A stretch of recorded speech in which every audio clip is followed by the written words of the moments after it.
Irmãos e irmãs, eu quero compartilhar com vocês nesta noite, naquilo que Deus colocou no meu coração, que é sobre o silêncio de Deus. O silêncio de Deus.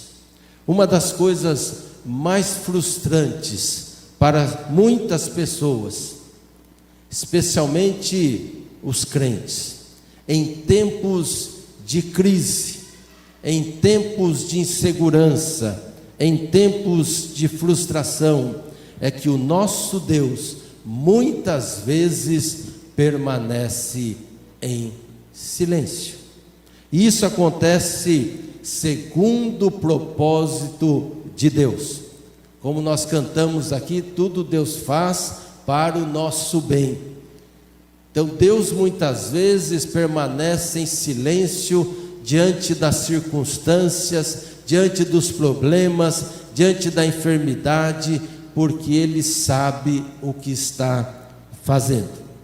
Na Bíblia, muitos servos e servas de Deus vivenciaram esse silêncio de Deus. Davi, lá no Salmo 22, no verso 1 e 2, ele fala para Deus algo que Jesus depois vai utilizar lá na cruz do Calvário com muito mais propriedade. Deus meu, por que me desamparaste? E quantos salmistas disseram isso para Deus? Porque o Senhor se esqueceu de mim. Como o Salmo 42, que ele diz que a alma dele está igual um animal que está no deserto e procura água e não encontra, e assim ele se sente diante de Deus, ele está com sede, ele precisa de Deus, e ele já não sente a mesma alegria de estar junto à igreja, e ele pergunta: mas onde está o Senhor? Onde está o Senhor? Temos também Jó. Jó foi um que questionou muito esta aparente ausência de Deus.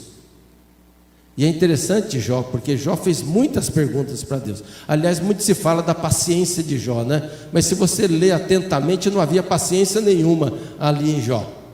Ele pergunta bastante, ele questiona bastante. Não a soberania de Deus, mas para entender o que estava acontecendo, porque os seus amigos estavam sempre acusando ele. E Jó faz muitas perguntas, e quando Deus começa a falar, ele não responde nenhuma das perguntas de Jó.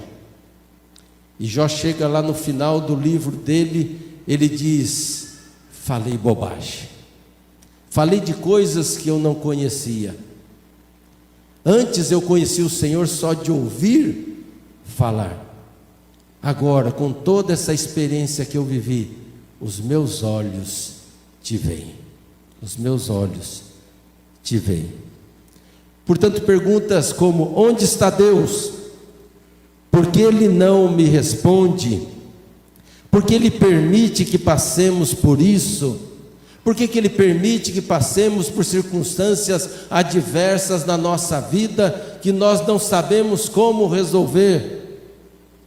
Repito, Deus tem um propósito nesse silêncio. E nós não podemos ter dúvidas disso, irmãos e irmãs, porque um Deus que nos amou de tal maneira que deu seu único Filho para morrer na cruz do Calvário por nós, não há como duvidar do amor de Deus para conosco. Deus se fez homem, habitou entre nós e experimentou ali a morte por amor a cada um de nós. Portanto, esse Deus nos ama com um amor incondicional, com um amor ilimitado, com um amor incompreensível. Mas, para entendermos um pouco sobre esse silêncio de Deus, eu quero compartilhar de um texto da palavra de Deus, e convido vocês para abrirem as suas Bíblias, lá no livro de Gênesis, no capítulo 37, Gênesis 37, do primeiro versículo ao versículo 11, e nós vamos ver sobre a vida de José, e é na vida de José que nós vamos procurar entender desse silêncio de Deus. E peço, se você puder, fique com a sua Bíblia aberta. Nós vamos percorrer a vida de José, então fique com a sua Bíblia aberta.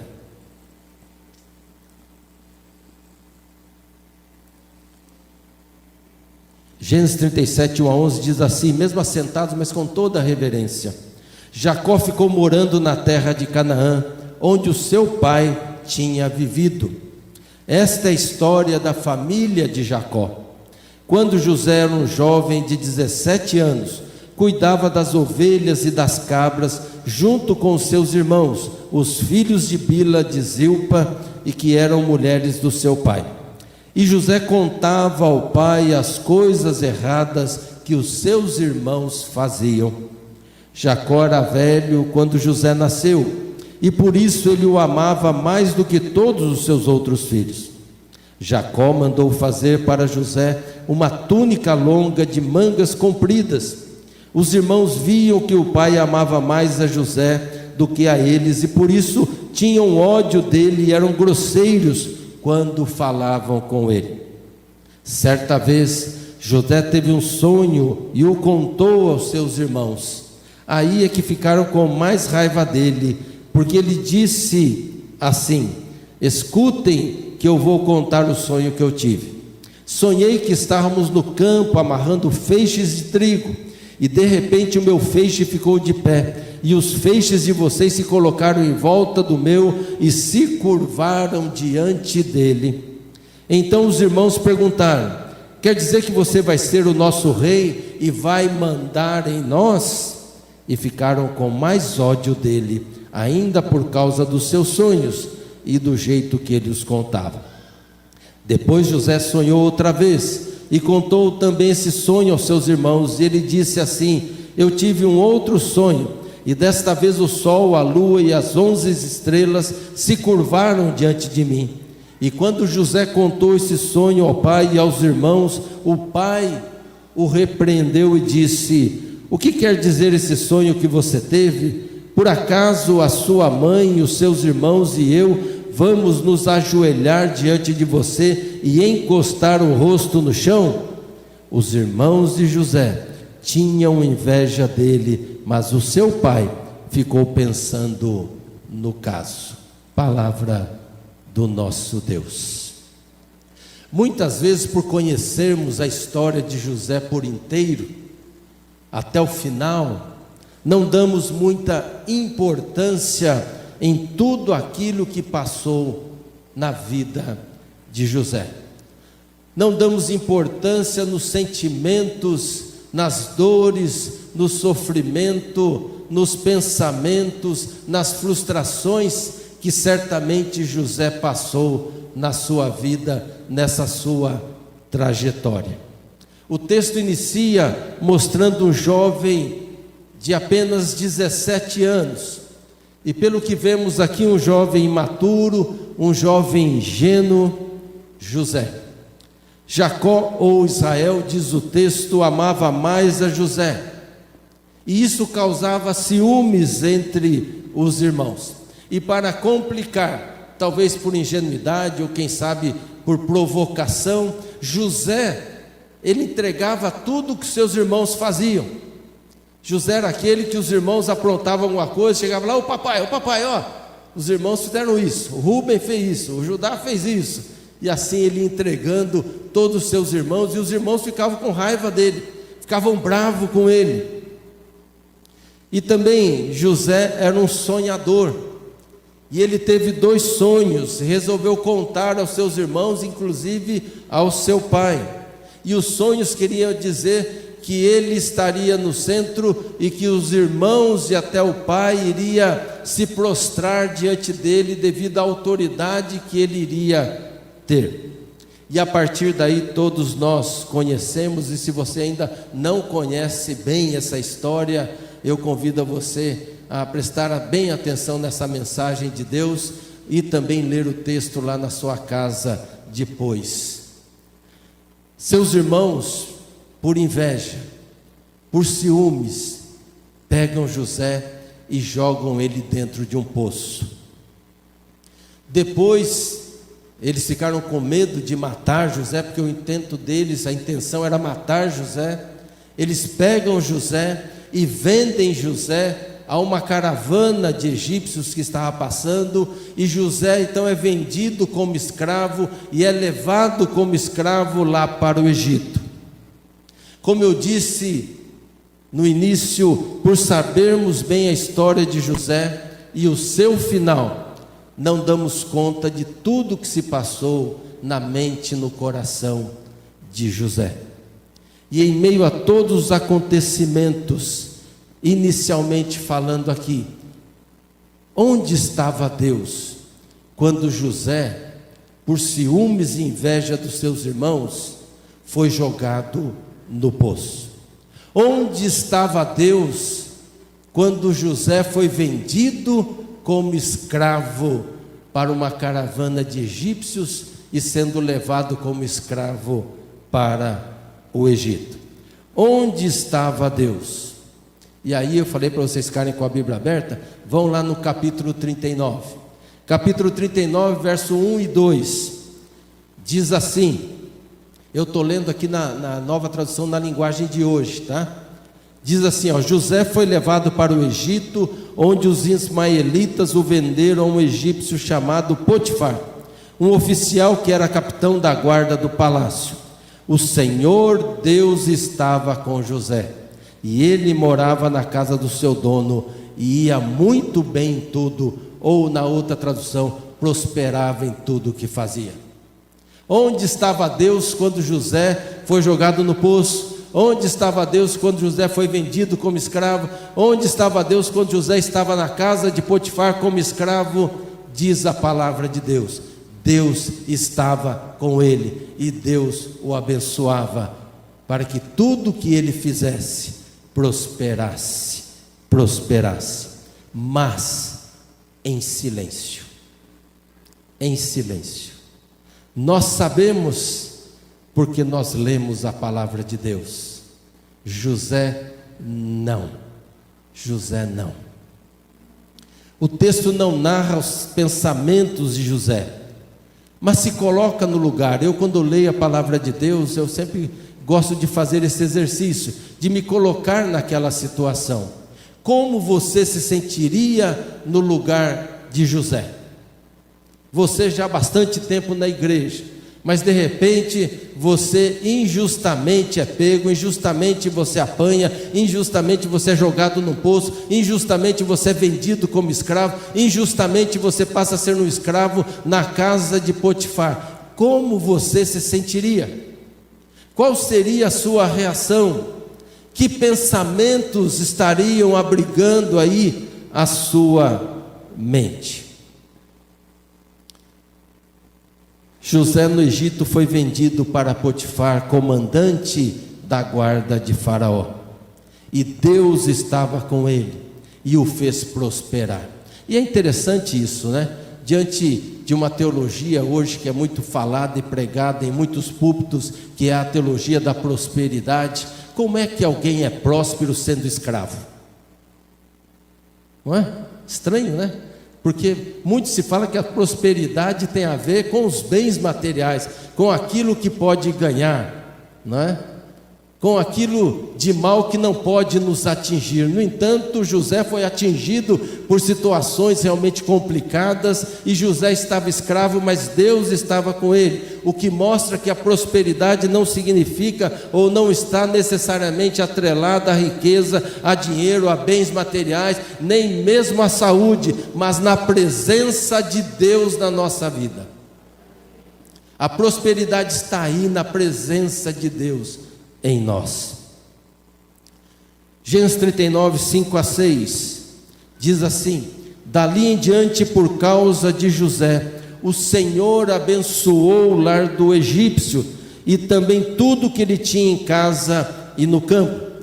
Potifar entregou nas mãos de José tudo o que tinha e não se preocupava com nada, a não ser com a comida que comia.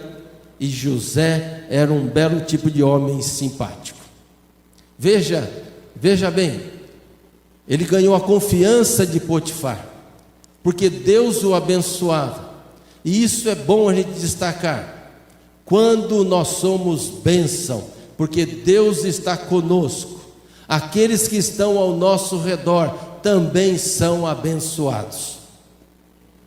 O contrário também é. Quando somos maldição, também a maldição vai sobre todos que estão ao nosso redor.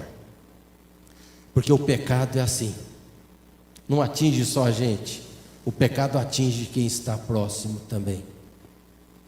O Senhor abençoava José em tudo que ele fazia, e Potifar confiou tudo às suas mãos, e ele foi abençoado por causa do amor de Deus a José. Por causa do amor de Deus a José. E José era uma bênção na vida de Potifar e no seu lar. Mas veio a desgraça. Quando José menos esperava, aconteceu um fato que mudou e complicou mais ainda a sua situação. Sabe aquele ditado que diz assim: não há nada que esteja tão ruim que não possa piorar? Pense em José. Pense em José. Parece que em José aquela desgraça pouco é bobagem. Lá em Gênesis 39:7 mostra que a mulher de Potifar se engraçou por ele. Diz no texto que nós lemos anterior que ele era um homem bonito. E a mulher de Potifar era a dona dele. Ele era um escravo. Ela tinha posse dele. E ela então quer José. E lá no versículo 7 do capítulo 39 diz: algum tempo depois a mulher do seu dono começou a cobiçar José. Um dia ela disse: venha, vamos para a cama. Veja como ela foi direta. Ela foi direta, tipo dizendo assim: eu sou dona de você e você tem que me obedecer. Imagine a situação de José. E olha que eu estou falando de um jovem, não estou falando de um homem maduro, daquele homem experimentado na sua vida. Eu estou falando de um jovem ainda. O que me impressiona e me faz vibrar, irmãos e irmãs, é a resposta de José para aquela mulher, que está no verso 8 e 9. José recusou, dizendo assim: escute, o meu dono Potifar não precisa se preocupar com nada nesta casa, pois eu estou aqui. Ele me pôs como responsável por tudo o que tem aqui na sua casa, e nesta casa eu mando tanto quanto ele. Aqui eu posso ter o que eu quiser, menos a senhora, pois é mulher dele, do meu dono. Sendo assim, como eu poderia fazer uma coisa tão imoral? E aqui vai a resposta que me faz glorificar a Deus: e pecar contra o Senhor. Eu não posso pecar contra o Senhor. Presta atenção nisso. Deus o havia deixado ser jogado no poço por inveja e ciúmes de seus irmãos. Deus havia deixado ele ser vendido como escravo lá para o Egito e foi parar na casa de Potifar.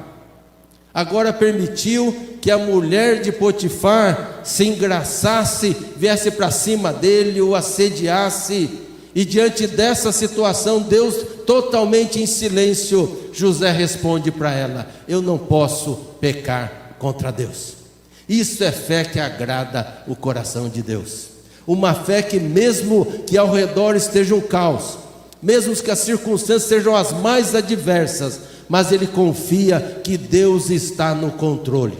Ainda que eu não entenda, ainda que eu não consiga explicar, mas eu confio que Deus está no controle da minha vida. É confiar em Deus quando tudo parece mostrar que Deus não está nem aí conosco, mas confia que Deus está no controle da nossa vida, mesmo que Ele esteja em silêncio. Mesmo que ele esteja em silêncio. O texto diz que todos os dias ela chamava José para se deitar com ele, e José fugia, até que um dia ela ataca José, José sai correndo, ela fica com a sua capa, e aí ela fica brava, fica com ódio de José que não cedeu a ela. Ela chega no seu esposo e ela mostra a capa de José e fala: ele me atacou. Em quem que Potifar iria acreditar? Em José, que era um escravo, ou na sua esposa? Acreditou na esposa. O que acontece então com José? José vai para a cadeia. Vai para a cadeia e fica 2 anos ali na cadeia. E aí nós podemos perguntar novamente: onde estava Deus quando José foi tentado e falsamente acusado pela esposa de Potifar e lançado numa prisão injustamente? No capítulo 39, lá no final, no verso 20 e 21, diz assim: ele agarrou José e o pôs na cadeia, onde ficavam os presos do rei. E José ficou ali, mas o Senhor estava com ele e o abençoou, de modo que ele conquistou a simpatia do carcereiro. Onde estava Deus quando José foi assediado, quando José foi atacado, quando José foi colocado na cadeia injustamente? Onde estava Deus? Estava junto de José, estava com José. Em nenhum momento Deus abandonou José, assim como em nenhum momento Deus nos abandona. Ainda que você seja tentado ou tentada a pensar assim, creia que esse Deus Todo-Poderoso, que criou os céus e a terra, que criou todas as coisas visíveis e invisíveis, que criou a vida, a nossa vida, que em Cristo Jesus morreu por nós, ressuscitou ao 3º dia, esse Deus habita em nós. E nada, como diz Paulo lá em Romanos 8, nada, nem o nosso pecado, nem as pessoas, nem o diabo pode nos afastar do amor de Deus que está em Cristo Jesus, o nosso Senhor. Deus estava com José, e mais, abençoando José. E no texto Revista e Atualizada, talvez o texto que vocês leem, diz que ele prosperou na cadeia. Normalmente eu pergunto, como é que alguém é próspero na cadeia, né? E ainda preso injustamente. Ele não está lá porque merecia, ele não está lá porque cometeu um crime, ele está lá porque ele foi fiel a Deus, foi fiel ao Senhor. José ficou na prisão por 2 anos e ali Deus o abençoou. No versículo 23 do capítulo 39 diz: o carcereiro não se preocupava com nada do que estava entregue a José, pois o Senhor estava com ele e o abençoava em tudo que ele fazia. E novamente nós vemos que a prosperidade está na presença de Deus, seja onde quer que você esteja. Se Deus está com você, você é sempre a maioria, você é sempre mais do que vencedor. José servia ao Senhor em qualquer circunstância, como escravo, como preso, ainda que Deus permanecesse em silêncio. E na prisão, José então interpreta 2 sonhos, o do padeiro-chefe e do copeiro-chefe. Isso já no capítulo 40. Ali, esses 2 foram presos, e eles têm sonhos, e José interpreta os sonhos deles. E o sonho do padeiro-chefe dizia que ele iria morrer, que a sentença sobre ele era a morte.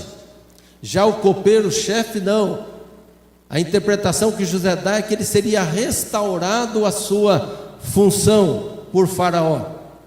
E José faz um pedido ao copeiro-chefe, um desabafo ao copeiro-chefe, quando esse estivesse lá diante de Faraó, fosse restaurado a sua condição junto ao rei. Está lá no capítulo 40, verso 14 e 15, que diz assim: porém, quando você estiver muito bem lá, lembre-se de mim, e por favor tenha a bondade de falar a meu respeito com o rei, ajudando-me assim a sair desta cadeia. A verdade é que fui à força que me tiraram da terra dos hebreus e me trouxeram ao Egito, e mesmo aqui no Egito não fiz nada para vir parar na cadeia. Ele pediu para que ele fosse lembrado pelo copeiro-chefe quando fosse restaurado e estivesse diante de Faraó. É a primeira vez que você vê no texto, quando você lê a história de José, é a primeira vez que ele desabafa quanto à sua situação. Então certamente José teve seus conflitos, suas angústias, suas dúvidas, mas não encontramos em nenhum relato da sua história revolta contra Deus.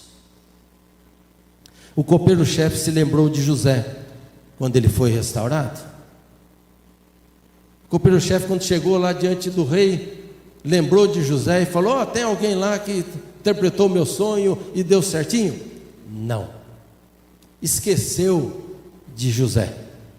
No versículo 23 do capítulo 40 diz: porém o chefe dos copeiros não lembrou de José, esqueceu dele completamente, e José permanece na cadeia, sabe mais quanto tempo? Mais 2 anos, mais 2 anos na cadeia, esquecido. E aí podemos perguntar: onde estava Deus quando José foi esquecido pelo copeiro-chefe ao retornar às suas atividades no palácio? Sem dúvida, muitas vezes o nosso Deus parece bem silencioso, mas o silêncio de Deus não quer dizer que Deus esteja inativo, que Deus esteja parado, que Deus está longe de nós, que Deus está longe dos nossos problemas, que Deus não sabe o que está passando conosco. Deus tinha propósito em permitir que José ficasse na cadeia mais algum tempo. Assim como Deus tem propósito também na nossa vida, diante da enfermidade, diante do problema familiar, diante do desemprego, diante da necessidade material, diante de qualquer problema que possamos enfrentar. E aqui não estou querendo dizer que você deve ser simplesmente uma pessoa que abaixa a cabeça e não deve reivindicar situações melhores ou coisa parecida. Não é disso que eu estou falando. O que eu estou falando é que em meio a qualquer situação, Deus está com você. Você nunca está sozinho. Não significa que você não chore, que você se entristeça, que você fique com o coração amargurado, porque nós somos humanos. Deus não pede nada a nós que não seja humano, e Deus sabe de tudo, porque Ele experimentou tudo isso em Cristo Jesus. Em Cristo Jesus. Jesus ficou tão amargurado lá no Getsêmani, diante da sua morte que estava perto, que ele, o seu suor se transforma em sangue. Ele diz: a minha alma está angustiada até a morte. Então qualquer coisa que você dizer: Senhor, está acontecendo isso, está doendo assim, está assado, Deus não vai falar: espera um pouquinho que eu vou procurar no dicionário, porque Ele sabe, porque Ele experimentou em Cristo Jesus todas estas coisas, e Ele sabe entender o que você está passando, e Ele está junto com você, te abençoando com a sua presença, te consolando, te confortando, te fortalecendo, te curando, sim, te libertando, te ajudando, te dando forças para enfrentar muitas vezes o vale de sombra e de morte, ainda que permaneça em silêncio. O tempo de Deus não é o nosso. Ele sabe o que faz. Chegou a hora de José sair da cadeia para governar o Egito e livrar o seu povo da seca e da fome. Gênesis 41 inicia dizendo que Faraó teve um sonho. Nenhum dos seus sábios e adivinhadores conseguiam explicar ou interpretar o sonho de Faraó. Até que o copeiro-chefe: lembrei, tem um rapaz lá na cadeia que há 2 anos atrás adivinhou, ou melhor, interpretou o meu sonho e deu certinho como ele interpretou, por isso eu estou aqui. Ele está lá na cadeia e Faraó chama esse rapaz, então traz ele para cá. Está lá no versículo 9, e ele diz até aqui na tradução que eu leio: então o chefe dos copeiros disse ao rei: chegou a hora de confessar um erro que eu cometi, porque esqueceu de José 2 anos atrás. E José foi chamado para interpretar, para dizer qual era o sonho e interpretar o sonho de Faraó. E ele se apresenta diante do rei, e ele então diz assim ao rei, diante daquilo que o rei queria, no verso 16 do capítulo 41: isso não depende de mim. Isso não depende de mim. Respondeu José: é Deus quem vai dar uma resposta para o bem do Senhor, favorável ao Senhor. Prestar atenção na resposta de José a Faraó: Deus dará resposta a Faraó. Agora pensem comigo, presta atenção aqui. Deus havia permitido que José fosse jogado no poço injustamente pelos seus irmãos. Deus havia permitido que ele fosse vendido como escravo a uma caravana.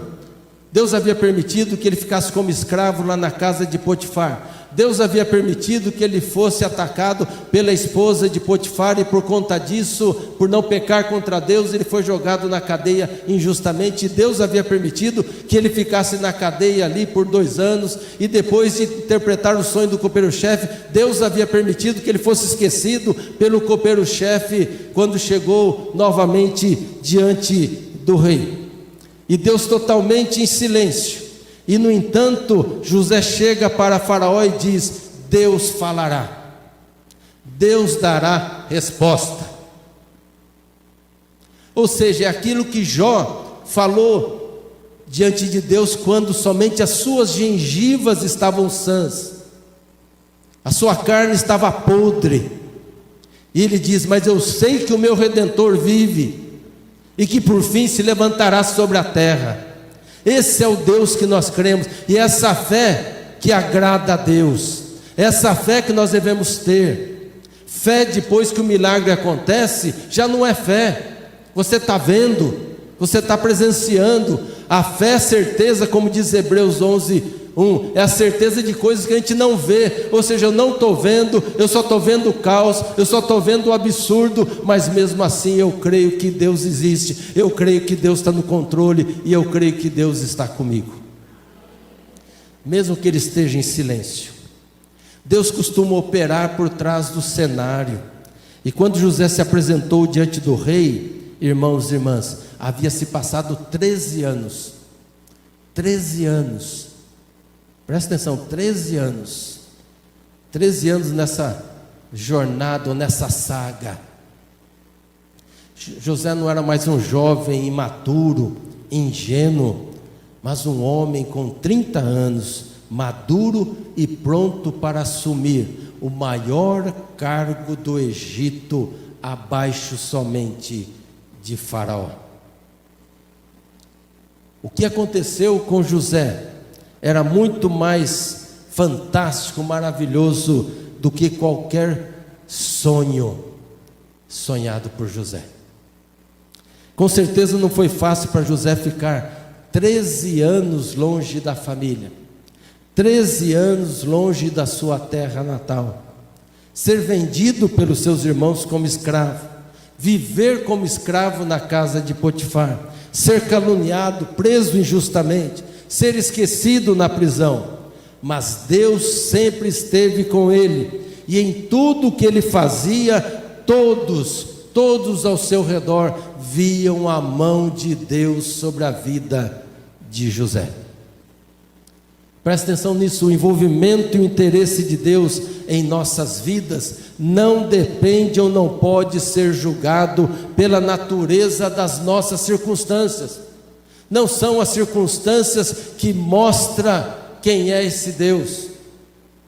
Não são as circunstâncias, não são os absurdos da vida. O envolvimento de Deus deve ser medido por 2 coisas. Primeiro, pelo desenvolvimento do nosso caráter. Deus quer transformar a nossa vida, cada um de nós que recebemos a Jesus como Salvador e o tornamos Senhor da nossa vida, a semelhança de Jesus. É isso que o Espírito Santo quer fazer dia a dia na nossa vida. Portanto, Ele sabe porque que Ele permite que a gente passe por algumas situações que a gente não gosta. Ele sabe, Ele quer desenvolver o nosso caráter. Segundo, devemos medir o agir de Deus pelo cumprimento do seu plano. Deus tem planos eternos, e Ele vai cumprir esses planos. Mas creia, a sua vida está dentro desses planos. A nossa fé está sendo provada constantemente, em todos os momentos. Até um cântico que diz, né, cada vez que a minha fé é provada, tu me dás a chance de crescer um pouco mais. A gente precisa acreditar naquilo que a gente canta. Eu sei que quando vem a situação, vem a tempestade, não é fácil. Eu sei disso, eu já passei, e eu sei que não é fácil. Eu sei que vem o choro, Eu sei que vem a dor no coração, mas jamais deixe de acreditar que Deus está contigo, que Deus está presente. Somos constantemente questionados, ou melhor, constantemente tentados a desconfiar do amor de Deus para conosco. Mas, irmãos e irmãs, coloque a sua fé única e exclusivamente em Deus, em Cristo Jesus, que é o autor e consumador da nossa fé, porque Ele, governo nenhum nesse mundo está no controle da nossa vida, somente Cristo Jesus, somente Jesus. Ele nos sustenta em todos os tempos, Ele é quem sustenta a igreja. Quantos anos tem a igreja aqui, pastor? 41? 41 anos. E ela só está aqui hoje porque Cristo sustentou a sua igreja. Ele chamou homens e mulheres, Ele escolheu homens e mulheres para fazer parte desse povo, povo de propriedade exclusiva do Senhor. Nós somos um povo especial para Deus, e Ele cuida do seu povo. Ele sustenta a igreja, Ele sustenta a cidade, Ele sustenta o nosso país, Ele sustenta o mundo, porque Ele é o Deus Todo-Poderoso, o Deus cheio de graça e misericórdia, o Deus que me ama incondicionalmente. Lá em 2 Timóteo 2 diz o seguinte, que mesmo que eu seja infiel, Ele permanece fiel, porque Ele não pode negar a si mesmo, ou seja, Deus é fiel. Esse é o verdadeiro sentido dessa expressão, Deus é fiel. Ele não é fiel porque quando Ele me cura, ou quando Ele me dá dinheiro, não, Ele é fiel porque Ele garante a minha salvação, a minha filiação. O Deus que está no controle tem o melhor para a nossa vida.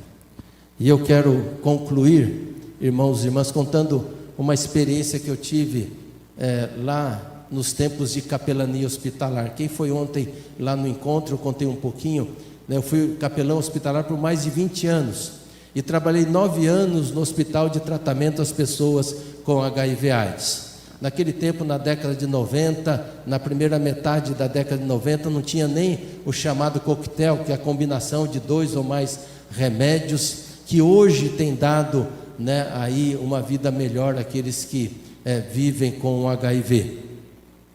E eu lembro que eu cheguei uma vez no hospital, eu entrei ali no quarto, e eu fui até uma pessoa, conversei com ela, orei com ela, aí fui no outro leito, esse rapaz já não estava enxergando, devido à doença, né? O HIV ele vai minando toda a resistência, toda a imunidade, né, da pessoa, e essa pessoa então não estava mais conseguindo nem andar e nem enxergar. Tanto é que quando, né, eu cheguei perto dele, falei com ele, ele me procurou assim, né, aquelas pessoas que realmente não têm a visão, então ele procura de onde vem o som, e para quem perdeu a visão há pouco tempo fica mais difícil ainda. E aí eu me apresentei para ele, né, o nome dele eu posso dizer porque ele não está mais conosco, já está na glória.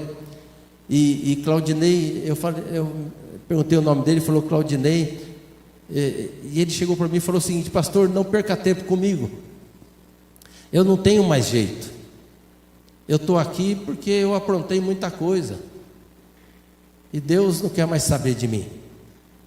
E eu argumentei com ele, falei, não, eu creio num Deus que não desiste jamais, e por isso eu estou aqui.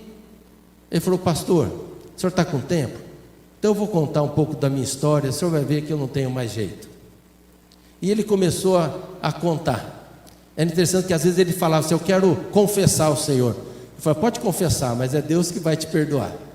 E ele começou a contar. Irmãos e irmãs, não vou contar certas coisas que ele falou, porque o ser humano ele tem a capacidade, por causa do pecado, de chegar, né, ao nível mais degradante possível. Mas aquele rapaz contando e chorando da sua trajetória triste, infeliz, ele pelo menos 3 vezes, isso é coisa de presbiteriano, né? Pelo menos 3 vezes eu notei que ele falou assim, que eu estava à beira da morte ali, e alguma coisa acontecia, e eu me livrava. E ele terminou chorando, e eu já chorando também, porque eu sou chorão, né? Chorou perto de mim, eu também choro. Aí eu falei: Claudinei, Deus estava com você em todos esses lugares. Talvez eu não estaria. Muitas vezes eu sou besta, eu me preocupo com o que vão falar de mim. Deus não. É só olhar os evangelhos. Deus chamou tranqueira para andar com ele. Aquele ditado: diga-me com quem andas, te direi quem és, não servia para Jesus, porque era só olhar para Jesus e falar: isso, esse daí. Jesus estava contigo lá. Ele falou: mas é verdade, pastor? Eu falei: é verdade. Você me disse, pelo menos 3 vezes eu notei que você me disse, você estava à beira da morte, alguma coisa aconteceu. Esse alguma coisa aconteceu que te livrou, foi Jesus, se chama Jesus. Jesus preparou esse momento para a tua vida, Claudinei. Você quer entregar sua vida a Jesus, porque Ele pode dar jeito à sua vida. Ele pode transformar a sua vida. Ele é poderoso também para curar a sua vida de qualquer enfermidade. Eu não estou prometendo, mas eu creio que Deus é poderoso para todas as coisas. E ele falou: quero, pastor, eu quero entregar minha vida, porque do jeito que está, não tenho mais para onde ir, não tenho mais o que fazer. Eu falei: então entrega de todo o teu coração, creia. Citei João 3,16, porque Deus amou o mundo de tal maneira que deu seu único Filho, para que todo aquele que nele crê, Claudinei, não pereça, mas tenha a vida eterna. E ele fez a oração comigo lá de confissão, a oração de entrega da sua vida a Jesus. Nós nos abraçamos, choramos. Aí eu saí, tinha que ir nos outros quartos também, fui embora. Na semana seguinte, quando eu entrei no hospital, naquela ala, eu entrei ali, era um corredor, tinha os quartos em cada lado, e o Claudinei estava de pé, lá no meio do corredor. E o Claudinei veio correndo e me abraçou. Eu falei: rapaz, você está andando? Ele falou: não só andando, estou correndo. Eu falei: você está enxergando? Eu falei: estou enxergando tudo. Há um milagre de Deus. Agora a gente sempre quer mais, né? A gente nunca está contente. E eu falei: Claudinei, a gente falava assim com eles, né? Entre nós lá. E o bichinho? Ele falou: pastor, o bichinho está aqui ainda.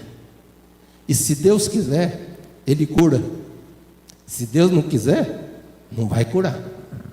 Mas a minha vida agora é dele, pertence a Ele, e eu vou viver para Ele. Irmãos e irmãs, aquele rapaz foi um verdadeiro missionário ali no hospital. Porque uma coisa era eu chegar no hospital ali todo dia, falar do amor de Deus, mas eu não presenciava e não experimentava aquilo que eles experimentavam. Naquela época tinha gente que acordava de manhã, não sabia se ia chegar à noite vivo. E ele experimentava isso todos os dias e vivia pela fé em Deus. Então ele tinha muito mais autoridade ainda para falar do amor de Deus. E as pessoas se rendiam aos pés de Jesus. E muitas vidas foram salvas na instrumentalidade ali, pela graça de Deus, mas pela instrumentalidade do Claudinei. Isso é fé, que apesar do absurdo, continua crendo que Deus existe e que Deus está no controle. O Claudinei foi curado de coisas muito maiores. E um dia nós vamos nos encontrar no céu. E vamos fazer uma festa lá. Em nome de Jesus. Por isso confie em Jesus. Confie. Eu não sei o que você está passando. Eu não sei o que você está enfrentando. Ou alguém da sua família. Ou alguém lá no seu trabalho. Mas creia nisso. E fale isso para quem está vivenciando isso. Jesus te ama. Jesus se preocupa com você. E Jesus quer te salvar. Ele tem o melhor para a sua vida, que é a salvação. Primeiro a salvação. Isso é o maior milagre e a maior bênção que Deus dá a nós. E depois, Ele pode fazer muito mais, como diz o apóstolo Paulo, do que pedimos e do que pensamos. Então creia, creia. Louve a Deus mesmo na dor. Louve a Deus mesmo no caos. Louve ao Senhor mesmo em meio às tempestades. Porque você ali não está sozinho. Jesus está com você. Amém?